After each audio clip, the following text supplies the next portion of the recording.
The manipulative best friend of my boyfriend infiltrated our romantic getaway and spent the entire time trying to break us up. So, I got the perfect revenge. My boyfriend's friend had always been a problem in our relationship. Even though they had known each other since they were kids, he always spoke highly of her and introduced me to her after we had been dating for a few months. But she was never anything but cold and rude to me. My boyfriend and she were part of a larger friend group, and when I started getting closer to them, they added me to their group chat. After I sent my first message there, she replied with an eye roll emoji, and from that moment on, she constantly disliked my comments or said something unpleasant whenever she saw me in person. She was always glued to my boyfriend and would have entire conversations with him while I stood there, not even acknowledged. You might be wondering why I put up with this for so long, but my boyfriend is very charming and attractive, and I thought that other girls treating him this way was something I should expect. Of course, I hoped that her behavior would eventually improve, and I had multiple conversations with my boyfriend about her lack of respect for me, especially in group settings. But all he ever did was reassure me that it was just the way she was and that he was sure she didn't intend to make me feel uncomfortable or disrespected. My boyfriend is very persuasive, and I kept believing him as he made excuses for her. But I think I was the only one who saw her true colors from the very beginning. I really wanted to go on a trip with my boyfriend to have some time away from her, just the two of us. I didn't say this explicitly, but that was my goal when I suggested we take a road trip across the country. My boyfriend and I had been talking about this trip for a while, and we both love traveling, so I was really excited when he agreed. We packed the car the night before, but just before we went to bed, he dropped the bomb that he had invited her to come with us. The whole trip, I felt so defeated and utterly annoyed. At that moment, I didn't want to start a fight with him right before being stuck in a car together for the next 2 weeks straight, so I decided to let it go. I even tried to convince myself that maybe she would change her attitude during the trip and that we could finally establish some level of respect between us or even become friends. It's laughable now when I think about how naive I was to agree to go on the trip after my boyfriend told me he had invited her. The next 2 weeks turned out to be a bigger disaster than I could have ever imagined.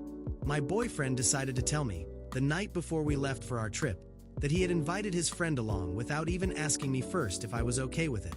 At that moment, I was so irritated and exhausted that I didn't have the energy to start a fight about it. So, the next morning, we stopped by her house to pick her up before starting our trip. The moment she got into my car, she was already acting the same way she always did toward me. She was super affectionate with my boyfriend and barely acknowledged me. I started wondering why my boyfriend never seemed to notice how disrespectful she was to me. Just a few hours into the trip, I already regretted letting her come along. She kept finding excuses to touch my boyfriend, making all sorts of inside jokes that made no sense to me but had him laughing out loud. I started feeling like the third wheel in my own relationship. My boyfriend seemed happier and more entertained with her than he ever was with me. The more I drove, the tenser I became, regretting more and more not speaking up about her presence on this trip before we left. I felt my blood pressure rise with every state we crossed. It felt like she was doing everything she could to provoke me. When we stopped at a gas station to use the restroom at night, I saw her holding my boyfriend's hand inside the store, and I remember thinking how inappropriate and weird that was. But my boyfriend didn't seem to care, so I stayed silent. I finally reached my breaking point when it was my turn to drive. After driving for 4 straight hours, I turned around to look at the back seat, only to find them cuddling while asleep. A massive wave of rage and nausea hit me when I saw my boyfriend holding her the same way he held me. I shouted to wake them up and asked what the hell was going on, but all they said was that they had dozed off and that the cuddle was a complete accident since there wasn't much space in the car with all our luggage. She didn't look the least bit sorry and even had the audacity to giggle during the confrontation. At that moment, I knew I had made a huge mistake by coming here with them. But there was no way I was going to let her steal my boyfriend right in front of me. So, I decided to drink a bunch of energy drinks to stay awake and keep an eye on them. I really pushed my body to its limits, and when I finally crashed, I crashed hard. I passed out in the back seat and slept for almost 6 hours straight. I was in a deep sleep and remember feeling anxious as I drifted off. I was sure they could be flirting while I slept. I already felt like I was living a waking nightmare at that point in the trip, but I had no idea how much worse things were going to get after I woke up. I woke up with a chill running down my spine, a heavy feeling in my chest as if the world around me was crumbling. The sky was painted in shades of orange and purple from the sunrise, and the car was parked. My groggy eyes took a few seconds to adjust. The silence inside the vehicle was almost comforting, until I realized what was happening in the front seat. My vision cleared just enough to capture something that made my stomach churn. There they were, my boyfriend and his best friend, in a scene I had feared but never wanted to witness. They were talking, but the closeness of their bodies, the way she whispered something near his ear, her hand gently resting on his arm. There was no doubt. She didn't need to hide her intentions anymore. And the worst part? He seemed to be responding. I tried to convince myself that maybe it was exhaustion clouding my judgment, that I was seeing things that weren't really there. But then something happened that I will never forget. They laughed at something, one of those moments I had seen before, but this time, it felt different. It was intimate. And before I could react, she placed her hand on his face as if it was the most natural thing, gently stroking his chin. My heart stopped, and my hands began to tremble. Everything became clear at that moment. She didn't just want to push me aside. She was already almost succeeding. I closed my eyes for a few seconds, trying to contain the fury bubbling inside me. I knew that exploding right then and there wouldn't get me anywhere. I needed something bigger, something that would make her pay for every humiliation, every provocation, every moment of disrespect. I took a deep breath and decided that to get what I wanted, I had to be smart. Revenge would come, but it wouldn't be rushed. It would be painfully planned, meticulous, and, above all, perfect. While pretending I was still asleep, my mind started plotting my next moves. She wasn't going to win. I would make sure of that. When I finally woke up, they quickly moved apart, as if nothing had happened. But the shy smiles on their faces told me everything I needed to know. My blood boiled, but I stayed calm. Now was not the time. I had to wait for the right moment. "Did you sleep well?" he asked, forcing a smile while avoiding eye contact with me. "Yes, very well," I lied, forcing my own friendly expression. They thought I was stupid. Perfect. We continued the trip, and my mind buzzed with ideas. Over the next few hours, I observed every detail, every interaction. They were growing more confident, believing that I didn't notice their closeness. She laughed loudly, touched his shoulder with every joke, and he seemed to enjoy the attention, completely ignoring the fact that I was right there beside him. Ridiculous, I thought. They were so blinded by their own arrogance that they didn't realize just how much they were underestimating the wrong person. My plan started taking shape when we stopped for lunch at a roadside restaurant. She sat next to him, of course, while I sat across from them, pretending to scroll through my phone as they talked excitedly.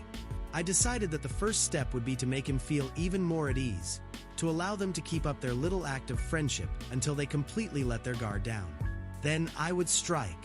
"You know, I think I've been a little too harsh," I started, flashing them a fake smile. "I'm sure our trip will be better from now on. I probably just need to relax more, right?" I laughed, trying to sound carefree. She raised her eyebrows, surprised.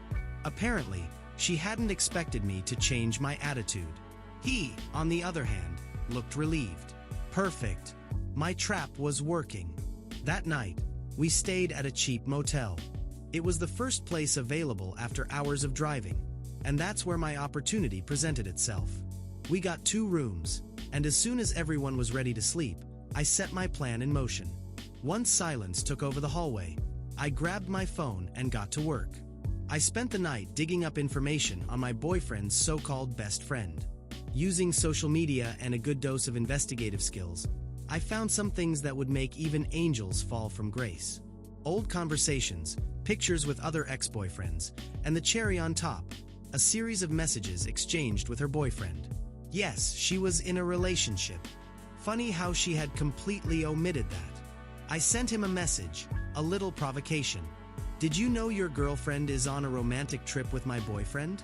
Interesting, isn't it? I have some proof that might interest you." His response came quickly. He was just as furious as I was. And there, in the middle of the night, an unlikely alliance was formed. I had planted the seed of discord. The next morning, the two of them seemed strangely distant, uncomfortable, but they didn't say a word about it. I knew her boyfriend had already contacted her, demanding an explanation. But that was just the beginning. Throughout the week, I kept weaving my web of revenge. At every stop, in every town we passed through, I found a new way to light the fuse of destruction. I left small clues here and there, messages to her boyfriend and even to other friends who had grudges against her, always increasing the tension between them. I knew my boyfriend was starting to realize that something was off, but by then, he was already too deep in the mess. And on the last night of the trip, while we were all having dinner, the bomb finally exploded. Her phone started ringing non-stop. It was her boyfriend. She got up, trying to keep her composure, but his voice was loud enough that I could hear everything. He was demanding to know what was going on, asking if she had really spent 2 weeks on an intimate trip with another man. My boyfriend looked at her, confused, then turned to me. He was about to ask the question I had been waiting for days to hear. "What's going on?" he asked, his voice tense.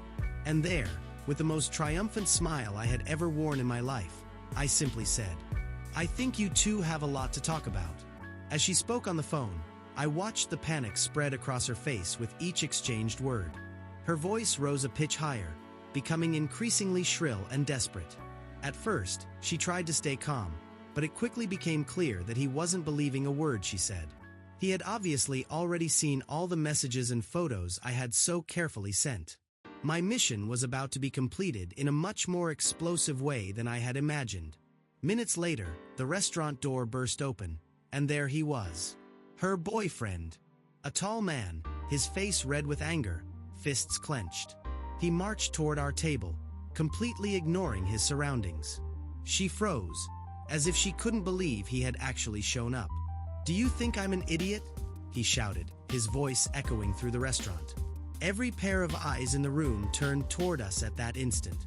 She stammered, scrambling to come up with an excuse. "No, it's not what you think," she began, but he cut her off. "Shut up," he roared, uncaring of who was listening. "I saw the pictures. I saw everything. You're off traveling with another man while treating me like a fool." The air in the room seemed frozen in time. My boyfriend, who until that moment had no idea what was happening, looked back and forth between her and me, searching for some kind of explanation. Before he could say anything, the other man lunged without a second thought. He grabbed my boyfriend by the collar and shoved him hard against the wall. "Are you the bastard she's cheating on me with?" The man growled, his voice filled with rage and pain. My boyfriend tried to defend himself verbally, completely bewildered. "Dude, I don't know what you're talking about. I didn't do anything," he stammered, still in shock. But words weren't enough. The man, blinded by fury, threw a punch straight into his face, making my boyfriend stagger backward, blood trickling from his mouth. People in the restaurant started getting up, some pulling out their phones, others calling for the staff's attention. I didn't like fights, but for a brief moment, something inside me felt a dark sense of satisfaction. He deserved that. He had ignored my feelings, defended his best friend while she so clearly had other intentions. That hit, in a way, felt like the reckoning I had been unable to deliver myself. As her boyfriend held my boyfriend by the collar, she rushed forward, trying to break up the fight. "Please stop. It's not what it looks like," she whined, pulling at her boyfriend's arm. But he, consumed by fury, shoved her off and stared at her with a mix of disgust and heartbreak. "It's over," he shouted, pulling something from his pocket. When I saw what it was, my heart leaped with satisfaction. An engagement ring. He tossed it toward her, giving her no time to react. "It's over. I never want to see you again. You're nothing but a cheater." He was furious, but the pain in his voice was undeniable. She stood there, frozen, eyes brimming with tears, but she said nothing. She knew there were no more excuses. The mask had finally fallen, and all that remained was the emptiness of what she had done. Then my boyfriend, still dazed and with a swollen lip, turned to me. His eyes were wide, as if he was only now starting to grasp what had just happened. "Why did you do this?" he asked, his voice fragile, full of confusion and despair. He really didn't understand. I calmly stood up from the table, locking eyes with him. This was the moment I had been waiting for. The The moment to say everything I had been keeping inside me. Why did I do this? I repeated, crossing my arms and staring him down. Do you really not see what's right in front of you? You never deserved me. And your best friend. She was cheating on her boyfriend while clinging to you. From what I see, you two are a perfect match. Two cheaters. My words cut like knives, and he was left speechless. He just stood there, silent, as the truth crashed down on him. Her best friend, still in shock from the dramatic end of her engagement, couldn't even look at me. She tried to open her mouth to speak, but no sound came out. She was broken, and I had made sure of that. I slowly gathered my things, making sure every movement was noticed. I walked to the door, but before leaving, I turned one last time. Good luck getting back home, I said, with a calmness that even surprised myself. And never show up in front of me again. They looked at me incredulously. My ex was clearly devastated. Reality was beginning to sink in for him, but I no longer cared. I walked through the restaurant door with my head held high, feeling the weight of months of pain and frustration finally dissipate. I got in the car, and as I sped away, a cold smile formed on my lips. Let them sort things out on their own. They were no longer my problem. A few weeks after that incident at the restaurant, my ex tried to reach out to me. At first, they were simple messages. Can we talk? I want to explain what happened. I ignored them all. He called a few times, left voice messages, but I was determined to never let him be part of my life again. He had chosen his path, and now he would have to face the consequences. Months went by, and life began to return to normal. But then something unexpected happened. During that trip, the night I had fainted from exhaustion, she had gotten pregnant by my ex. It was a shock to me. As much as I knew my life was better without him, the thought that he had sunk so low, betrayed his own dignity, and was now tied to her because of a child left me speechless. It was as if fate had taken an even more bitter turn. A year and a half later, I realized something had changed between them. They no longer followed each other on social media. The photos of them together had disappeared. That's when I received confirmation from a mutual acquaintance. They had broken up. And not amicably. Apparently, after the baby was born, their relationship fell apart completely. She had gone to court demanding child support, and he, with the arrogance he always had, refused to pay, claiming it was just one night and he wasn't responsible for it. That's when fate decided to get involved once more. He was arrested for not complying with the child support order. The pride he always carried with him didn't help at all. Now, on top of dealing with public humiliation, he had an even bigger problem on his hands. The responsibility of a child he never wanted. I learned all of this through rumors and conversations that reached me. Every piece of information was like a puzzle piece that fate was putting together. As for me, he, who had dismissed my feelings, defended the woman who was now betraying him with the law, was completely sinking. And me, I was fine. Much better than I ever expected. After that explosive breakup, I found peace. I didn't need to take personal revenge, because fate, in an almost poetic way, did all the work for me. Seeing that he had sunk alone because of his own choices brought me a strange sense of justice. I don't wish harm on anyone, but for some reason, knowing that he was paying for his mistakes gave me inner peace. Today, I look back and see how everything happened as it was meant to. The best revenge was moving on. He got stuck in that story, stuck in a life he chose for himself. And I moved on. Stronger, happier, with the certainty that fate knows exactly how to balance the books.